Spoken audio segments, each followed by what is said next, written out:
دیکھیے آپ higher education کی پھر آپ اصطلاح نہ استعمال کریں. ہائر ایجوکیشن جو ہے وہ دراسات علیہ ہے. وہ کسی بھی موضوع کی جو ایک تدریسی نوعیت کی جو تعلیم ہوتی ہے اس کی بلند سطح ہوتی ہے. تو وہ تو ہمارے موضوعات کی ہمارے یہاں ہیں. آپ ایک چیز اور کہہ سکتے ہیں اور وہ یہ ہے کہ ہمارے مدارس کے نظام میں آپ جو کہنا چاہ رہے ہیں وہ یہ ہے کہ وہ ان کو دیگر میدانوں میں تعلیمی اعتبار سے یا معاشی اعتبار سے بہت زیادہ سرگرم ہونے کے مواقع نہیں فراہم کرتی. دیکھیے اس زمانے میں تعلیم یافتگان کی بے روزگاری ایک عام مسئلہ ہے. وہ صرف مدارس کے ساتھ وابستہ نہیں ہے. مدارس کے ساتھ جتنی وابستگی ہے آپ کو گریجویٹڈ اور پوسٹ گریجویٹڈ لوگوں میں اس سے زیادہ بے روزگاری نظر آئے گی. تو یہ ہم لوگوں نے اصل میں مدارس کے بارے میں ایک پروپیگنڈا ہے اور ہم لوگ بھی اس سے متاثر ہو گئے ہیں, ہمارے اور آپ جیسے مدارس کے لوگ. اگر آپ گریجویشن اور پوسٹ گریجویشن کیے ہوئے یونیورسٹیز سے لوگوں کو لیں اور مدارس کے لوگوں کو لے لیں اور آپ اس کے بعد پھر موازنہ کریں کہ بے روزگاری کہاں زیادہ ہے, تو آپ کو شاید نظر آئے گا کہ یونیورسٹیز یا کالجز سے گریجویٹ اور پوسٹ گریجویٹ جو لڑکے کیے ہوئے ہیں ان میں بھی بے روزگاری کا بہت بڑا تناسب ہے. یہ الگ بات ہے کہ معاشرے میں ہمارے یہاں موضوع فارغین مدارس کی بے روزگاری بن گئی ہے. یعنی آپ اگر اپنے گرد و پیش میں آپ کا جو وطن ہو جہاں آپ یہاں رہتے ہوں اس میں آپ دیکھیں تو آپ کو خالی بی اے اور ایم اے کیے ہوئے لڑکے تو بے روزگار ہی ملیں گے. بلکہ اب تو جو لڑکا بی اے اور ایم اے کرتا ہے آرٹ سائڈ سے اگر آتا ہے وہ تو اس کو سمجھا جاتا ہے کسی کام کا نہیں ہے. ہاں اور تو یہ بے روزگاری اس وقت ایک تعلیم یافتگان کی بے روزگاری صرف مدارس کے ساتھ المیہ نہیں ہے. یہ مدارس کے فارغین کا مسئلہ نہیں ہے, یہ سب کے ساتھ مسئلہ ہے. ایک فضا میں پروپیگنڈا ہے مدارس کے فضلاء کی بے روزگاری کا. ایک چیز اور ہے جس کا ہم نے اثر بہت زیادہ لے لیا ہے, وہ یہ ہے کہ جو دیگر تعلیمی نظام سے وابستہ لوگ ہیں ان کے 1% لوگوں کو, اس سے زیادہ تناسب نہیں ہے, 1% لوگوں کو یا اس سے بھی کم فیصد لوگوں کا روزگار بہت جسے کہنا زیادہ ترقی یافتہ ہو جاتے ہیں یا ان کی تنخواہوں کا اوسط بہت زیادہ ہو جاتا ہے, اس لیے کہ وہ حکومتی اداروں میں جاتے ہیں یا بعض اور چیزوں میں بعض مخصوص قسم کے پرائیویٹ جابس ہوتی ہیں. لیکن وہ ہم آپ سے کہہ رہے ہیں کہ وہ 1% سے زیادہ کا اوسط انگریزی تعلیم یافتہ طبقے میں بھی نہیں ہے. اب ہم اس بات کو اور سامنے رکھ لیں, اس صورتحال کو پیش نظر رکھیں کہ مدارس کا قیام اور کالجز اور یونیورسٹیز کا قیام کا مطمع نظر کیا ہے. اگر مدارس کے قیام کا مطمع نظر دنیا میں نور ہدایت کی تعمیم ہے اور اس کی نشر اشاعت ہے تو مدارس کو اپنا فوکس اس پہ زیادہ رکھنا چاہیے.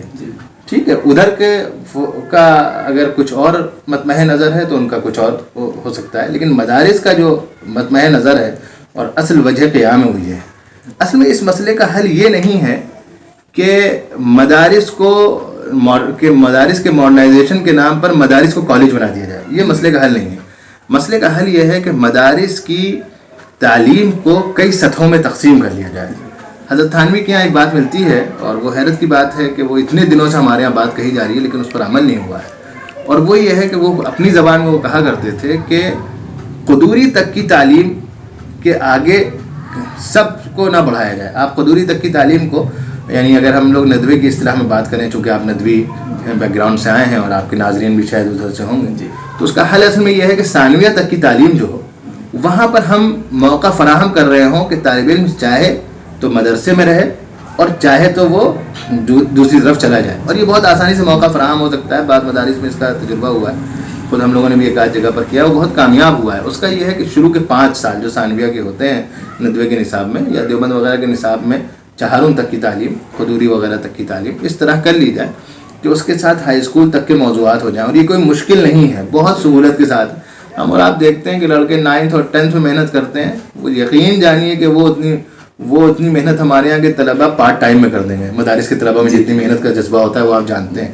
تو اگر دن کے 1.5-2 گھنٹے گھڑی کے تدریسی اوقات میں دے دیے جائیں اور 1 گھنٹہ بعد میں دے دیا جائے تو ہمارے طلبہ ان موضوعات میں بہت آرام سے آئیں گے. اور چہارم یا پنجم میں ہم NIOS کے ذریعے یا اور بھی کسی ذریعے سے ہم ہائی اسکول کا امتحان وہاں کرا دیں. اس کے بعد ان کے پاس ایک وہ لوگ جو علی وجہ البصیرہ, اس عمر میں جس عمر میں وہ سوچنے سمجھنے کے قابل ہو جاتے ہیں, اپنے لیے فیصلہ کریں کہ وہ اس مشن سے وابستہ ہوں گے اور قربانیوں کا فیصلہ کریں, وہ اس لائن میں رہیں.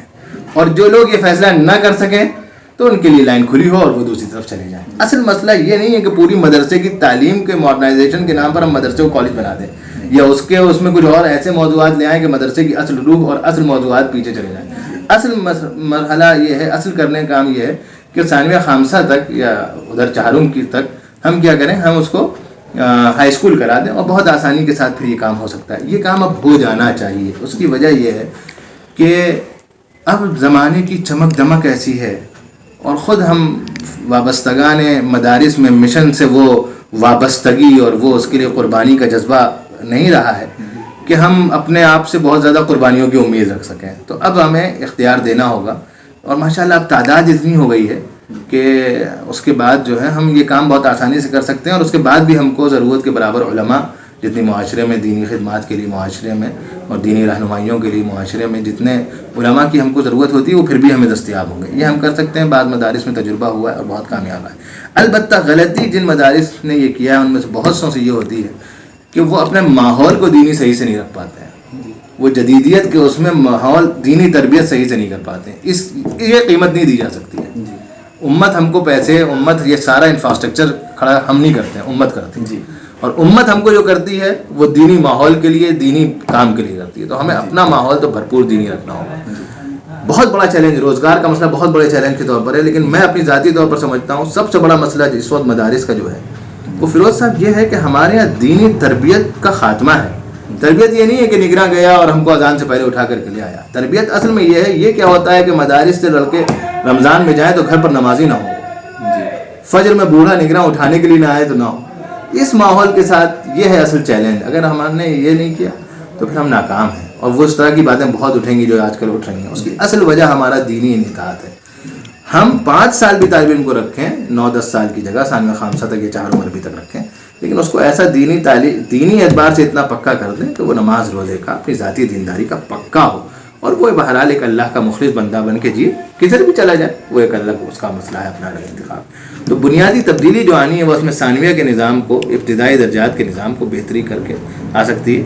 ندوے کے نظام میں بھی اس بات کے امکانات ہیں کہ کچھ ترمیم کر کے ان موضوعات کو جگہ دے دی جائے، اور ہمارے یہاں بھی ہے اور دوسری جگہوں پر بھی اس کے امکانات ہیں. اور ضروری نہیں ہے کہ ہم اس طرح کی دعوت دیں تو یہ سوچیں کہ 100% مدارس ہماری دعوت قبول کر لیں. جو لوگ بھی قبول کریں وہ ایک اچھا نمونہ بنا کے پیش کریں. آپ اچھا ماڈل پیش کر دیں گے، لوگ قبول کریں گے. بے ماڈل بنائے بات ہم لوگ کرتے ہیں اس لیے قبول نہیں ہوتی ہے. یہ ہے مسئلہ.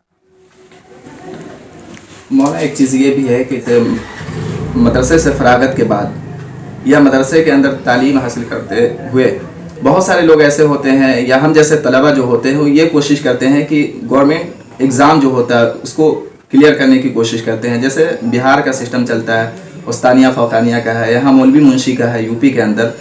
تو اہل مدارس یا مدرسے کے جو ذمہ داران ہوتے ہیں وہ کیوں آخر اجازت نہیں دیتے ہیں ان چیزوں کی؟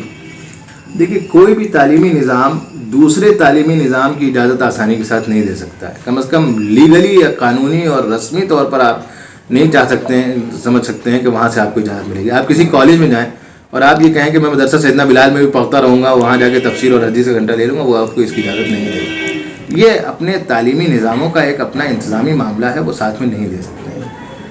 اور ایک بات اور بھی ہے، ہمارے طلباء کو بھی یہ بات سوچنی چاہیے کہ وہ صرف ان امتحانات کو دینا چاہتے ہیں یا واقعی کچھ علم بھی حاصل کرنا چاہتے ہیں.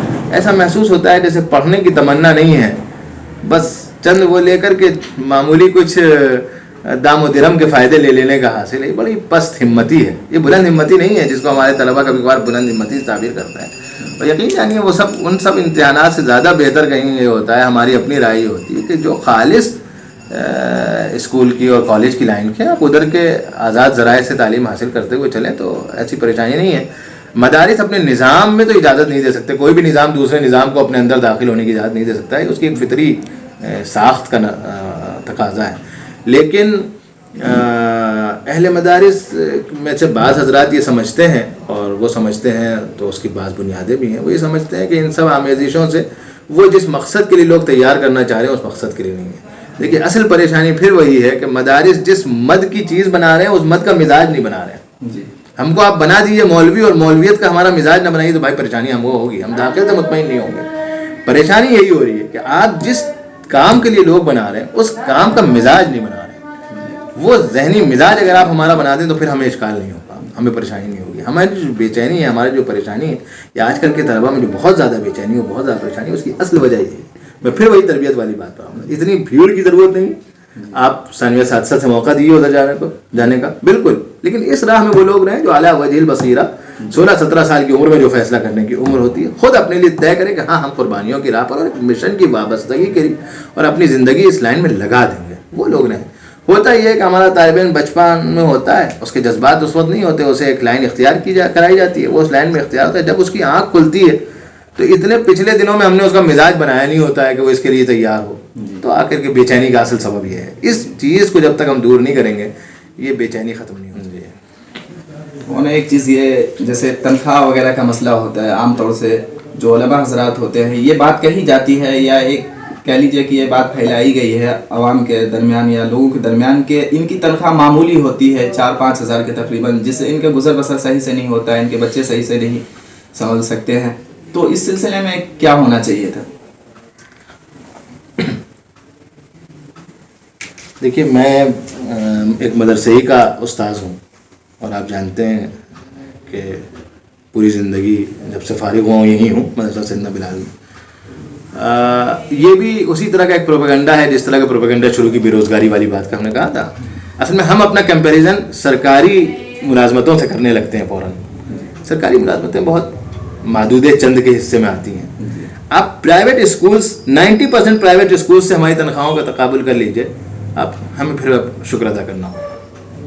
یعنی میں یہاں بیٹھا ہوں اپنے مدرسے میں، اس کے گرد و پیش میں جتنے بھی پرائیویٹ اسکولس ہیں وہ مدارس کی تنخواہ ان سے بہتر ہے۔ میں لکھنؤ شہر میں بیٹھ کر کے آپ سے یہ بات کر رہا ہوں۔ اب میں اپنا تقابل جو کرنے لگوں وہ کسی یونیورسٹی سے یا گورنمنٹ کے کسی کالج سے کرنے لگوں تو یہ غلط بات اس لیے کہ میں ایک پرائیویٹ ادارے میں ہوں۔ میں پرائیویٹ ادارے کا تقابل پرائیویٹ ادارے سے کروں گا۔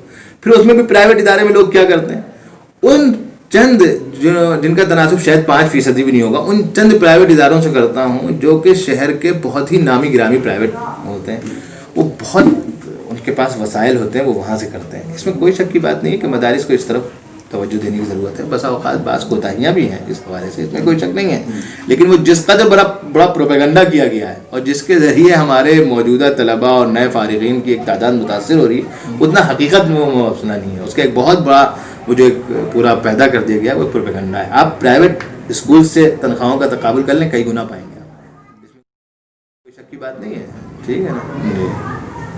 ہونا ایک چیز یہ ہے، ان فارغین مدرسے میں بھی رہتے ہیں، دوسری ایجوکیشن کی طرف بھی توجہ کرتے ہیں، تو وہ مطلب کیسی تیاری ہونی چاہیے، چاہے ایک طرف ہو، اس طرف ہو یا اس طرف ہونا چاہیے ان کو؟ نہیں، دونوں چیزیں ساتھ چل سکتی ہیں، بس اپنے ساتھ انصاف اگر کیا جائے اور وقت کا استعمال کیا جائے۔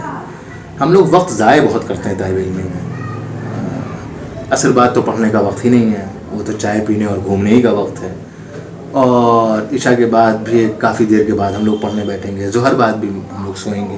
یعنی جو اوقات ضائع کرتے ہیں اگر ہم اس کو صحیح طریقے سے استعمال کریں تو کوئی مسئلہ نہیں ہے، دونوں طرف کو ساتھ لے کے چلنا۔ اگر آپ پوچھنا چاہ رہے ہیں یہ بات تو کوئی مسئلہ نہیں، بہت آسانی سے سب کچھ چل سکتا ہے، بالکل پریشانی نہیں ہے۔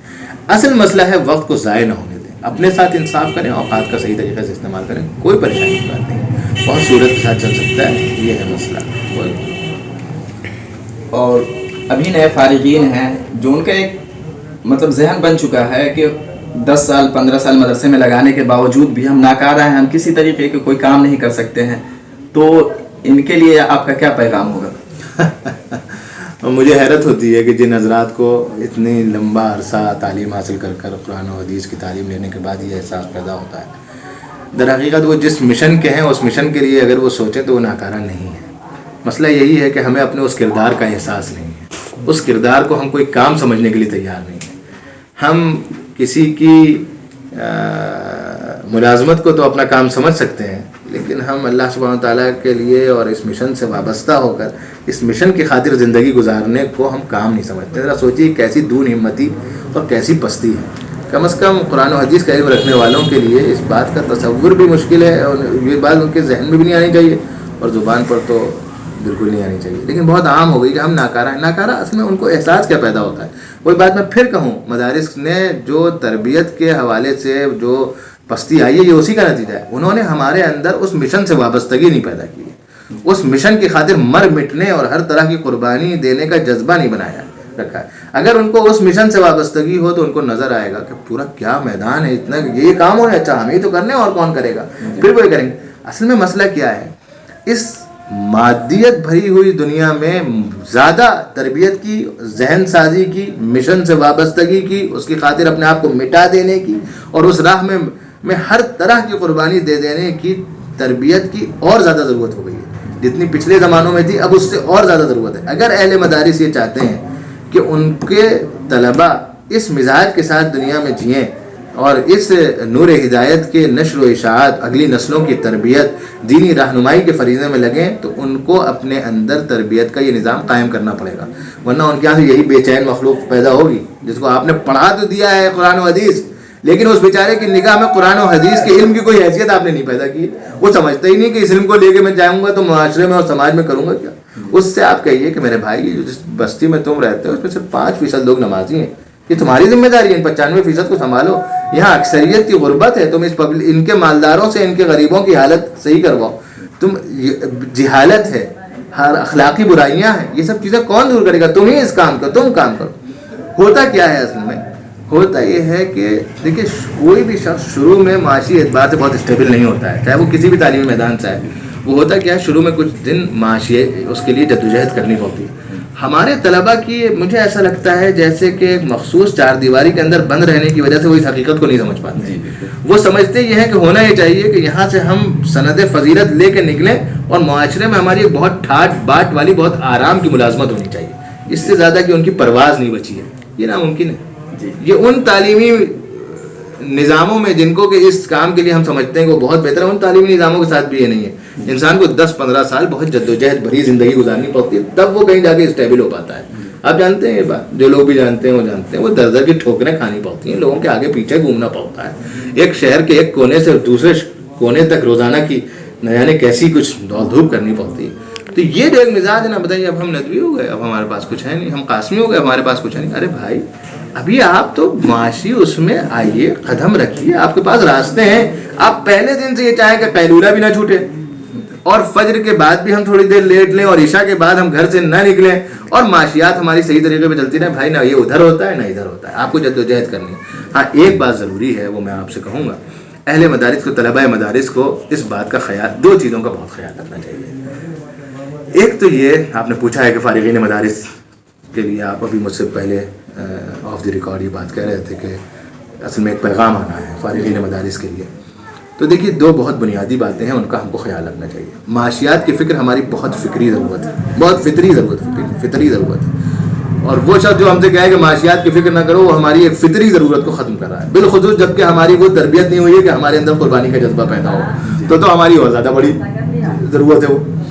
تو اب ایسی صورت میں کیا ہے، اس کی فکر کرنا غلط بات نہیں ہے یہ، لیکن یہ ذہن میں ہونا کہ دہلی، بنگلور یا فلاں اور فلاں شہروں میں سے جو 3-4 جو میٹرو سٹیز ہیں، بس انہی کے اندر کی کوئی ملازمت ہی ہمارا اچھا حل ہے، باقی ہمارا کوئی اچھا معاشی حل نہیں ہے. ایک بلا وجہ کی غلط بات ہے، غلط نظریہ بنا ہوا ہے. خالص معاشی طور پر میں کہتا ہوں کہ ان کو جدوجہد کے کچھ اور میدان سمجھنے چاہیے. وہ اس لائن کو اگر منتخب کرتے ہیں تو وہ ایک سراب کے پیچھے دوڑ رہے ہیں، جس سراب کے پیچھے ان میں سے 1% کی کامیابی ہو سکتی ہے، اس سے زیادہ کی نہیں ہو سکتی. اس سراب سے پانی 1% سے زیادہ کو نہیں مل سکتا ہے. ان کے لیے کچھ اور لائنیں ہیں، کچھ اور طریقے ہیں. وہ چھوٹی سی تجارتیں کر سکتے ہیں، وہ اور کسی اس میں جا سکتے ہیں، وہ کسی اور لائن میں، اور لوگ اختیار کرتے ہیں، بہت آسانی سے ہوتا ہے. تو یہ اصل میں ہوتا کیا ہے کہ اہل مدارس تربیت کرتے نہیں اور بعض یہ کہتے ہیں کہ تمہیں قربانی دینی ہے، اس کو انسان سے بدک جاتا ہے، اس لیے کہ اس کا ظرف وہ پیدا نہیں ہوا ہے جو اس بات کو قبول کر سکے. تو ہونا یہ ہے کہ ہمیں طلباء سے پھر یہی کہنا، آپ اپنی معاشیات کی فکر کیجیے، لیکن آپ کو اپنے بارے میں 2 باتیں یاد رکھیں. نمبر 1 تو یہ کہ ظلمتوں بھری اس دنیا میں نور کی کرن آپ کے پاس ہے، وہ پھیلانا آپ کی ذمہ داری ہے. آپ اپنے اس کردار کو اگر بھولے تو اللہ سبحانہ تعالیٰ کی نگاہ میں بہت زبردست طریقے کے مغضوب علیہ بھی ہم ہو سکتے ہیں اگر اس کردار کو بھولیں گے. ہم حامل قرآن و حدیث ہیں. اس کردار کا مطلب یہی نہیں ہے کہ ہمیں امامت کرنی ہے، ہمیں مدرسی کرنی ہے. یہ تو اللہ تعالیٰ عطا فرمائے اور اس اخلاص کے ساتھ عطا فرمائے بڑی چیز ہے، لیکن یہی اکلوتی راہ نہیں ہے. اگر کسی کو فطری طور پر اس سے مناسبت نہیں ہوتی، زبردستی گھسیٹ کر کے ادھر نہیں لانا چاہیے. ہم اس بات کے قائل ہیں. لیکن آپ دنیا میں کہیں رہتے ہوں، آپ کو اپنا کردار نہیں بھولنا ہے. میں آپ کو اس میں ایک مثال دوں، کوئی بہت سی مثالیں اس وقت ذہن میں آ رہی ہیں. ایک چھوٹی سی مثال میں دیتا ہوں، اس سے آپ کو سمجھ میں آئے. ہمارے چھوٹے دادا حکیم محمد احسن صاحب رحمۃ اللہ علیہ آزادی سے 7-8 سال پہلے دارالعلوم دیوبند سے فارغ ہوئے. پھر یہاں تکمیل الطب کالج میں لکھنؤ میں آئے اور یہاں سے حکمت کی، آج کی اصطلاح میں آپ کہہ سکتے ہیں BOMS کیا. ہاں، اس وقت اس کا یہ نام نہیں ہوتا تھا، طب کی تعلیم ہوتی تھی، وہ یہاں سے کی انہیں. لیکن شروع ہی میں ہوا کہ اگر مجھ کو اپنا جو میں ہوں وہ باقی رکھنا ہے تو مجھے کچھ کرنا ہے. وہ ایک بہت بڑے زمیندار کے بیٹے تھے اور اس وقت خاندان کی زمینداری اپنے عروج پر تھی. ان کے والد صاحب حیات تھے اور بہت، لیکن انہوں نے یہاں چوک کی ایک مسجد میں امامت صرف اس لیے کی کہ میں جو ہوں وہ باقی رہوں. سمجھ میں آئی بات؟ تو وہ پورے 3-4 سال وہ اس شان کے ساتھ یہاں رہے. پھر یہاں سے واپس ہوئے تو ہمارا وطن جو تھا وہ بدعات کا بہت بڑا گڑھ تھا. وہ حکیم صاحب اپنے علاقے کے سب سے بڑے حکیموں میں سے ایک تھے اور ان کے یہاں بتانے والوں نے بتایا کہ کئی 100 میٹر لمبی ٹانگوں کی لائنیں لگی ہوتی تھی جو مریض آس پاس سے آیا کرتے تھے. مطلب میں آپ کو ان کی طب کی مشغولیتیں بتانے کے لیے کر رہا ہوں. لیکن انہوں نے کبھی بھی محلے کی امامت، جمعے کی خطابت اور علاقے کی دینی فکر سے اپنے آپ کو سبکدوش نہیں کیا. بلا مبالغہ محلے کی اکثریت کے عقائد جو صحیح ہوئے وہ اسی شخص کی محنتوں سے اور جدوجہد سے شروع ہوئے جو شخص صبح سے لے کر دوپہر تک مکتب میں ہوتا تھا، اپنے کلینک میں ہوتا تھا. اور یہ جو سنبل میں ندوے کی شاخ ہے، آپ نے نام سنا ہوگا، اچھی شاخ چلتی ہے، اچھی تعلیم بھی ہے ماشاءاللہ. مدرسہ انہی کا قائم کرتا ہے. وہ انجمن پہلے سے تھی لیکن مدرسہ ان کا ہی قائم کرتا ہے. پورے مدرسے کی نگرانی اور اس کے ذریعے گرد و پیش کے علاقوں میں جانا، وہاں خطابت کرنا، لوگوں کو لانا، دین صحیح کی طرف لانا، بدعات کا خاتمہ، یہ سب انہیں سے. ہم کسی اور طرف جائیں لیکن اپنے اس کردار کو نہ بھولیں. آج بھی ایسی بہت سی مثالیں ہیں. اصل مسئلہ یہ ہے طلبہ جاتے کہیں اور ہیں تو نماز کے لالے پڑ جاتے ہیں صاحب. یعنی ہم نظریاتی طور پر ہم سے آپ کہیے کہ ہمارا کوئی شاگرد ہم سے پوچھتا ہے یونیورسٹی جانا، ہمیں کوئی غلط بات نہیں محسوس ہوتی. لیکن جب ہم دہلی جا کر یہ حال دیکھیں کہ ان میں سے کسی ایک کی شاذ و نادر فجر کی نماز ہو رہی ہو تو پھر سوچنا پڑتا ہے کہ جانے کی اجازت دی جائے یا نہ دی جائے. اس وجہ سے نہیں کہ یونیورسٹی میں کیا ہے، اس وجہ سے کہ ہم کیسے ہیں. ہم اسے یونیورسٹی پر تعان نہیں کر رہے ہیں، ہم اپنے آپ پر تعان کر رہے ہیں کہ ہم نے اس طالب علم کے ساتھ کیا کیا ہے کہ 9-10 سال اس کو پڑھایا ہے اور یہ فجر کی نماز کس کے لیے آ رہے ہیں. تو بھائی یہ قیمتیں دی جا سکتی. تو جو لوگ بھی جائیں ان کو اپنے سلسلے میں یہ طے کرنا ہے تو کہ جو ہم جو ہیں وہ ہم باقی رہیں گے اور ہم اس مشن سے. دوسری ایک چیز اور ہے اور وہ بہت یاد رکھنے کی ہے، وہ یہ ہے کہ ہماری تعلیم پر، ہمارے رہنے سہنے پر اور ہماری ایک تعداد کے کھانے پینے پر امت نے 9-10-15 سال جو خرچ کیا ہے اس کا خیال رکھنا چاہیے. میں اپنی بات آپ سے کروں، میری پوری تعلیم 17 سال کی ندوے کے اندر کی ہے، اسی کیمپس کے اندر کی ہے. میں جن عمارتوں میں پڑھا، کروڑ کی وہ عمارت، اس کی نہ میں نے کوئی فیس دی، نہ اس کو بنایا میرے کسی عزیز نہ رشتہ دار نے تھا. وہ امت نے بنائی تھی. میرے اساتذہ کی تنخواہیں ندوے نے مجھ سے اس حساب میں کچھ نہیں کیا، وہ سب امت نے فراہم کیا. بلکہ آپ جانتے ہیں کہ ثانویہ رابعہ کے بعد سے کتابیں بھی اگر ہم میں سے جو ساتھی لینا چاہتے تھے مدرسے کی طرف سے ملتی تھیں اور وہ امت فراہم کرتی تھی. ہمارے ساتھیوں کی، میں ہاسٹل میں نہیں رہتا تھا لیکن ہمارے ساتھی جن ہاسٹلس میں رہتے تھے وہ ارب روپے کے اب وہ ہاسٹلس آ کے اس میں لے جائیں، قیمت پہ لے کے جائیں، تو وہ سب امت نے بنائے. امت نے ہمارے اوپر 9-10 سال اتنے پیسے خرچ کیے ہیں. مطلب جو حضرات طعام کی سہولت نہیں بھی لیتے ہیں مدرسے سے، ان کے علاوہ کہ میں خرچے آپ کو بتا رہا ہوں. اب ہمیں بہرحال اپنی اگلی زندگی میں یہ خیال رکھنا چاہیے کہ امت نے ہم پر یہ احسان کیا ہے. ہاں، تو امت کے لیے کچھ نہ کچھ تو مفید ہونا ہے. امت نے ہمارے لیے 2 چیزوں کا انتظام کیا، ایک دین کا، ایک تعلیم کا. ہمیں بھی امت کے لیے، امت کے دین اور امت کی تعلیم کی فکر تو اور لینی چاہیے. ہم ایسے احسان ناشناس نہ ہو کہ یہاں 9-10 سال 15 سال یہ احسان لینے کے بعد باہر نکلیں تو صرف اپنے زبان سے لے کر اپنے پیٹ تک کے اسیر ہو کے رہ جائیں اور ہمیں وہ امت یاد نہ رہے جس نے کروڑوں روپے، ہمارے پیچھے لاکھوں روپے تو یقیناً خرچ کیے ہیں. تو یہ 2 چیزیں ضروری ہیں. مشن سے وابستگی، اس امت کا اپنے اوپر احسان، اور طے کرنا چاہیے زندگی بھر کے لیے ہم کہیں بھی ہوں اس مشن سے وابستہ رہیں گے اور ادھر سے رہیں گے. باقی یہ کہ بھائی وہ معاشیات کی راہیں کہاں سے آسان ہوں گی، تو سچی بات یہ کہ میں اس میدان کا بہت زیادہ آدمی نہیں، میرے سے تجربے نہیں، تو کچھ اور ہی لوگ آپ کو رائے دے سکتے ہیں. ہاں، میں اتنا ضرور کہہ سکتا ہوں کہ ہاتھ پاؤں مارے جائیں تو کوئی پریشانی نہیں ہے. ہاتھ پاؤں مارے جائیں تو کوئی ایسی پریشانی نہیں ہے. مختصراً آپ سے عرض کر سکتا ہوں کہ میں سن 99 میں نے ندوے سے عالمیت کی، اس کے بعد 2-3 سال اور ندوے میں پڑھا اور اس کے بعد اللہ کا احسان ہے کچھ ہاتھ پاؤں مارے. تدریس یہاں کی جاری تھی، ان ہاتھ پاؤں مارنے کی وجہ سے بیچ میں 7-8 سال مجھے یہاں مدرسے میں صرف 2 گھنٹے دے پایا. لیکن پھر ایسی صورت بنی کہ مجھے وقت پورا دینے میں وہ حرج نہیں رہا. تو میں بقیہ وقت بھی دینے لگا دوبارہ یہاں. تو ہاتھ پاؤں ہمارے یہاں بہت آسانی سے راہیں نکلتی ہیں. ہم پہلے دن سے جو اطمینان چاہتے ہیں نا کہ ہمیں مشقت نہ کرنی پڑے, ہمیں محنت نہ کرنی پڑے, ہمیں کوئی دوڑ دھوپ نہ کرنی پڑے, یہ اصل میں غلط بات ہے. ہمیں دوڑ دھوپ کرنی پڑے گی, 7 8 10 سال تو محنت کرنی پڑے گی. اور جس نے بھی یہ محنت کر لی ہے فارغین مدارس میں, اس کے لیے کوئی ایسا مسئلہ نہیں ہے.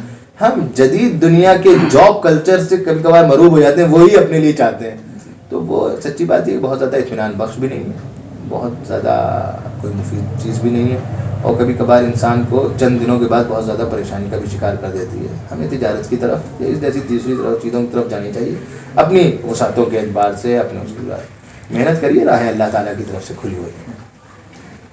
بہت بہت شکریہ مولانا, آپ نے قیمتی وقت. مولانا نے ایک اہم موضوع پہ روشنی ڈالا ہے, اور مولانا نے بہت ساری باتیں کہی ہیں. تمام باتوں کا خلاصہ ایک وقت میں نہیں ہو سکتا, اور اس ویڈیو سے آپ مستفیض ہو سکتے ہیں.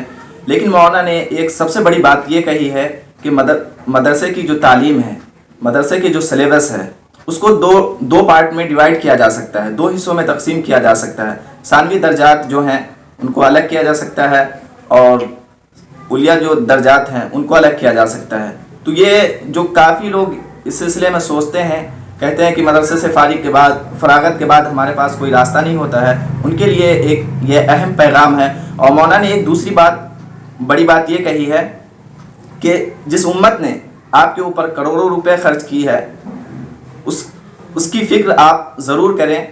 ایسا نہ ہو کہ جس نے آپ کے اوپر کروڑوں روپے خرچ کیے اس کو آپ اس سے وفا نہ کر سکے, اس کے ساتھ بے وفائی کریں. تو ناظرین, اس پیغام کو دیکھیے اور آگے تک ضرور شیئر کیجیے اور دوسرے لوگوں تک ضرور پہنچائیے. بہت بہت شکریہ.